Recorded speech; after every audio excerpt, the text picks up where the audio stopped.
Welcome on SB Scholars Academy. If you're preparing for UGC NET JRF, ICAR NET SLET TGT PGT TET Home Science 2020, then you can subscribe and press the bell icon. This channel is run under professional experts.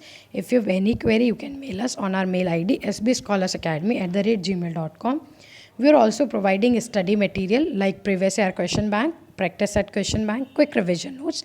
हम इसमें आपको combined branches का भी दे रहे हैं और individual branches का भी दे रहे हैं.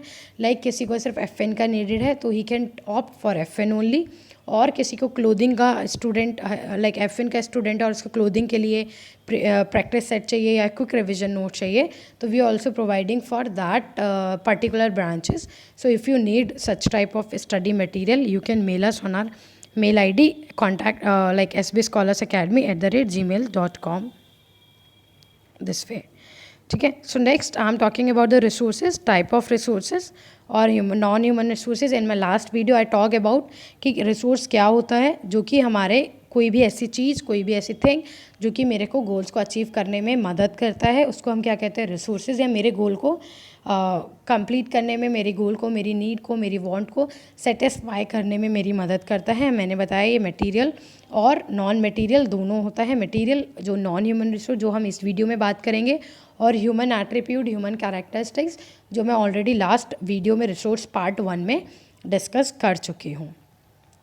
So let's discuss about the non-human resources. Human resources already discussed in my last video, resources part 1.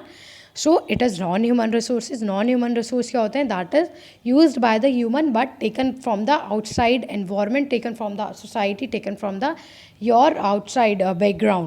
So ये हमारे 3 तरह के होते हैं: money, material goods, community facility. As we can see, without money I can't do anything.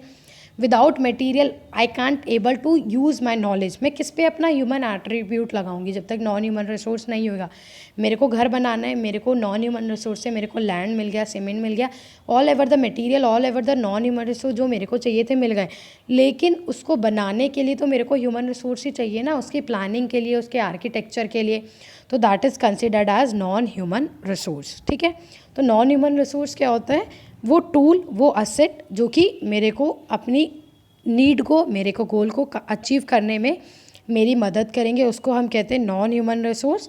और they are available for everyone to use. ये नहीं सिर्फ मेरे लिए ही यूज़ है, नॉन एंड ह्यूमन रिसोर्स है, सबके लिए है. आपको नेचर में सबके लिए प्रोवाइड किया गया है. आपको कैसे यूज़ करना है, that is all depend upon the individual human resource. अब देखो यहाँ पे नॉन ह्यूमन रिसोर्स सबके लिए अवेलेबल है, लेकिन लगेगा तो ह्यूमन रिसोर्स ही ना अल्टीमेटली. सो एक पर्सन है जो कि हार्ड वर्क कर रहा है, मनी को यूज़ कर रहा है. अब वो मनी को कैसे अर्न करेगा, कैसे अपनी फैमिली के लिए लाएगा, उसके लिए मटेरियल गुड्स, लैंड खरीदेगा. वहीं एक बंदा है, उस मनी को किसी गलत काम में यूज़ कर सकता है. तो that is all depend upon the individual to individual कि वो उसको कैसे यूज़ कर रहा है. अब वहीं अगर हम बात करते हैं कम्युनिटी फैसिलिटी की, तो they are also considered as non human resource like banks, post offices, parks, library. अब ये क्या होते हैं? सबको दिखते हैं, सबको आइडेंटिफेबल होते हैं. आइडेंटिफेबल और टेंजिबल का मतलब क्या है? टेंजिबल यू कैन से कि दिखने वाला, इंटेंजिबल जो कि मेरे को नहीं दिखता है. इंटेंजिबल लाइक नॉलेज जो है वो इंटेंजिबल है. मेरे पास कितनी नॉलेज है, do you know, it is intangible. मेरे पास कितना टाइम है, do you know, it is intangible. But मेरे पास कितनी लैंड है, मेरे पास कितनी मनी है, मेरे पास कितना घर है, खाना है, दैट इज़ ऑल टेंजिबल. वो सबको दिख जाएगा. कार्स हैं, स्कूटीज़ हैं, so that is all tangible. जो भी थिंग्स आउटसाइड एनवायरनमेंट होती हैं, जो कि कम्युनिटी फैसिलिटीज़ के लिए यूज़ होती हैं, that is all are tangible. ठीक है. नॉन ह्यूमन रिसोर्स की अगर मैं बात करती हूँ, तो नॉन ह्यूमन रिसोर्स आपको समझ आया है, दैट इज़ कि टूल और असेट, जो भी टूल होते हैं, जो भी असेट होते हैं, जो कि मेरे नीड को पूरा करने में मेरी मदद करता है with the human resource, they all are link. अब मैं कहूँ नॉन ह्यूमन रिसोर्स से मैं घर बना दूंगी, या मैं नॉन ह्यूमन रिसोर्स से अपने को गोल अचीव कर लूँगी, या सिर्फ ह्यूमन रिसोर्स से मैं गोल अचीव कर लूँगी, नो. मैं JRF मुझे क्लियर करना है, मेरे पास नॉलेज है, सब कुछ है, लेकिन जब तक मैं बुक से, प्रीवियस ईयर क्वेश्चन पेपर से वो नहीं लगाऊंगी, या पेन या नोटबुक नहीं लूँगी. पेन और नोटबुक तो वहाँ नॉन ह्यूमन रिसोर्स हो गया ना, क्योंकि वो टूल असेट हो गया उस JRF को क्लियर करने में. सो दोनों ही लिंकअप होते हैं, दोनों को एक दूसरे की ज़रूरत होती है, then only you can achieve your goal. So let's talk about the money, that is the first non human resource. Basically ये बहुत इंपॉर्टेंट रिसोर्स है, बहुत नेसेसरी एलिमेंट है किसी भी काम को, किसी भी चीज़ को करने के लिए, जो कि हमें मदद करता है. लाइक चीज़ों को एक्सचेंज करने में। मनी एवरीवन नोज द पैसा, ठीक है। जब तक हमारे पास मनी नहीं होगी, I can't purchase the goods, I can sell the goods, ठीक है। तो इट इज़ ऑल अबाउट कि आप जो भी कम्युनिटीज़, जो भी सर्विस आप सोसाइटी से ले रहे हैं या सोसाइटी को दे रहे हैं, उसको एक्सचेंज करने में जो मेरे को चीज़ काम आएगी, that is all about your money, ठीक है। It can be lead for future और that's give a security to the family. Security क्यों कहा गया है मनी के लिए? क्योंकि अगर मेरे पास मनी होगी तभी मैं खाने के लिए सामान ले सकती हूँ, तभी मैं अपना पेट लाइक जो भी बेसिक नेसेसिटी होती है फैमिली की, जो कि एक सिक्योरिटी देती है, that only complete with the money. So money बहुत एक नेसेसरी एलिमेंट है किसी भी चीज़ को, थिंग्स को, टूल्स को, एसेट को एक्सचेंज करने में, फैमिली को सिक्योरिटी प्रोवाइड कराने में। Next I am talking about the material goods. अभी तक हमने बात करी मनी की और in my last video human resource. So अब हम बात करते हैं मटेरियल गुड्स, जो कि बहुत ज़रूरी है किसी भी ह्यूमन रिसोर्स, किसी भी गोल को अचीव करने के लिए। मटेरियल गुड्स क्या होते हैं? Material goods basically can be durable और नॉन ड्यूरेबल। पेरिशेबल का मतलब है जो कि जल्दी ख़राब होने वाला, जैसे कि खाना होता है जो कि 2-3 दिन, 1 दिन में ख़राब हो जाता है, लाइक ब्रेड, लाइक फूड। सो पेरिशेबल। नॉन ड्यूरेबल जैसे कि दालें हो गई, चावल हो गए, या हमारे कोई भी नॉन लिविंग ऑब्जेक्ट हो गया, जैसे you can see the pen, the paper, है ना, दे ऑल आर ड्यूरेबल, जो कि हम जिन्हें बहुत दिनों तक रख सकते हैं। पेरिशेबल जो कि बहुत दिनों तक नहीं रखे जा सकते। तो मटेरियल गुड्स की बात यही कही गई है, जो कि हमें डे टू डे लाइफ में हमें काम आने वाला जो बेसिकली गुड्स हैं, थिंग्स हैं, है ना, ऑब्जेक्ट्स हैं, उनको हम मटेरियल गुड्स कह सकते हैं। लाइक फॉर एग्जांपल आप यहाँ ले सकते हैं लैंड, हाउस, फर्नीचर, व्हीकल। ये एग्जांपल हो सकता है आपका ड्यूरेबल गुड्स का, जो कि बहुत नेसेसरी है अपनी लाइफ को कंफर्टेबल बनाने के लिए, अपनी लाइफ को एक यूज़फुल बनाने के लिए। भाई अगर मैं, ये कौन से हो गए ड्यूरेबल गुड्स? लाइक लैंड, जो कि फैमिली को हेल्प करते हैं अर्न करने के लिए, सेव मनी। लाइक फार्मर्स है, उसके पास लैंड नहीं होगी तो वो कैसे कमाएगा,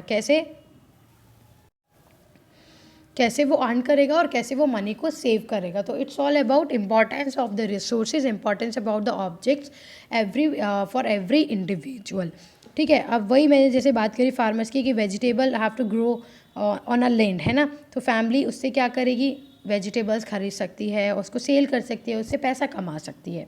सो इट्स ऑल डिपेंड कि आपके पास कौन से मटेरियल गुड्स, कौन से ऑब्जेक्ट्स की ज़रूरत है। लाइक JRF का वही एग्जांपल हम लेते हैं, बुक्स और पेन आपके लिए यहाँ पे क्या हो गए, आपके मटेरियल गुड्स हो गए, आपके ऑब्जेक्ट हो गए। लेकिन उसको खरीदने के लिए तो आपको पैसा चाहिए ना, मनी चाहिए। So every resources interlinked and linked with each other. So it's all about material goods. Next I am talking about the community facility. Community facility जैसे कि आप नाम से सपोज आउट कर सकते हैं कि जो कि मेरे को सोसाइटी से लेना है, जो कि मेरे को कम्युनिटी से लेना है, कम्युनिटी फैसिलिटी या उसको देना है, मतलब that is depend community facility, जो कि हमारी कॉमन होती है सारे मेंबर्स में फॉर द कम्युनिटी। जैसे हम कहते हैं ना, एक कम्युनिटी है, ये it is for this sports community, ये हमारी अनदर कम्युनिटी, या teachers community. So it's depend, learning community, ये स्पोर्ट्स का। तो इट्स डिपेंड कि आपकी कौन सी कम्युनिटी है। जो कम्युनिटी मतलब जहाँ पे हमारे 100 मेंबर हैं, तो they are common for one thing, जो कि कॉमन होते हैं फॉर ऑल मेंबर्स के लिए। अब जैसे कि हम यहाँ बात करते हैं पार्क्स की, ये सारे जो एग्जांपल्स हैं, banks, hospitals, transport, water supply, ration shop, तो ये सारे एग्जांपल्स क्या है, कम्युनिटी के, क्योंकि सबको ज़रूरत पड़ती है इन सब की। तो that is common for all common people in a community, in a society. तो इसीलिए इनको क्या कहा गया, कम्युनिटी फैसिलिटी। इसमें एग्जाम्पल आ जाता है कई बार कि कौन सा एग्जाम्पल है, कौन सा ह्यूमन है, नॉन ह्यूमन रिसोर्स है, या क्या है, ठीक है। तो सब everyone can avail these facilities without directly paying for them but indirectly paying for them through taxes। अब यहाँ पे ये कह रहा है कि कम्युनिटी फैसिलिटी हम कैसे यूज़ करते हैं। पार्क्स में जाने का पैसा तो नहीं लगता, लेकिन जो हम टैक्सेस देते हैं अपनी सेविंग से, अपनी अर्निंग से, तो वो इनडायरेक्टली जाता है हमारी इन कम्युनिटी फैसिलिटीज़ के लिए। जो पार्क्स का डेवलपमेंट होना है, पार्क्स में क्लीनिंग होनी है, so it's all about we are not paying directly but we are paying indirectly through the taxes, ठीक है। तो it's all about the community facility कि आप कैसे उसको यूज़ करते हैं, कैसे आप उसको गोल को अचीव करने में यूज़ करते हैं, and the way how to use them it's depend upon the individual to individual. Like I also said in the resource part 1 कि जो भी आपके ह्यूमन रिसोर्स हैं, that is only the capacities and the characteristics जो individual ले रहा है या उसको यूज़ कर रहा है। Same way these non-human resource are also भी taken up by the individual, but depends कि आप उनको कैसे यूज़ कर रहे हैं, कैसे है आप अपनी ह्यूमन रिसोर्स को लगा के आप नॉन ह्यूमन रिसोर्स को यूज़ करते हैं. So we can see the questions that is asked in the previous years papers and can be the model question जो कि JRF में पूछे जा सकते हैं. It can be asked in this way or another way. It is just a model, a type of question from this topic that you can see कि किस तरह से question आते हैं हमारे. Let's see, money, community facilities are which type of resource. देखो कितना easy question है, but one can confuse money is human or non-human. Community तो चलो सबको समझ आ जाएगा, it is non human resource, but non human resource ही नहीं पता होगा कि क्या होता है. नॉन ह्यूमन रिसोर्स क्या होते हैं? वो टूल, वो असेट जो कि मेरे गोल को अचीव करने में मेरी मदद करते हैं, वो मटेरियल, वो गुड्स, वो money. So money and community facility can be non human. It not both नहीं होगा, it is non human. Next, tools and assets that are non as tangible resource. अब टेंजिबल क्या होते हैं? टेंजिबल जिन्हें हम देख सकते हैं, जो आइडेंटिफेबल हैं, जिनको देखा जा सकता है, जिनको पहचाना जा सकता है. तो वो कह रहे हैं टूल्स एंड असेट, वो टूल, वो असेट जिन्हें देखा जा सकता है, वो हमारे कौन से रिसोर्स है? Is it human, is it non human, both A and B, none of the above. अब देखो मैंने नॉन ह्यूमन रिसोर्स आपको पढ़ाया तो मैंने आपको बताया वो टूल और वो एसेट जो मेरे गोल को अचीव करने में मेरी मदद करता है, लेकिन उनको हम आइडेंटिफेबल है, टेंजिबल है, तो it is non human. It is not both A and B. अब वन कैन कन्फ्यूज टेंजिबल क्या होता है या कौन सी टूल एंड असेट्स की बात की गई है यहाँ पे, but the answer is non human, क्योंकि वो टेंजिबल है, वो टूल एंड असेट जिनको हम देख सकते हैं. मैं अपनी लैंड, कार, व्हीकल, पार्क्स सब देख सकती हूँ, लेकिन मैं knowledge, time, energy, attitude, skill, abilities किसी भी इंडिविजुअल का नहीं देख सकती. तो it is non human. So it is one model of question जो कि NTA पूछ सकता है. So it's all about the resources, types of resources, human and non-human resources, and it is a part of family resource management. If you have any query in my video, you can comment us on my video, or you can mail us like sbscholaracademy@gmail.com. Thanks for watching my video. Stay safe, stay home. All the best for your NET JRF.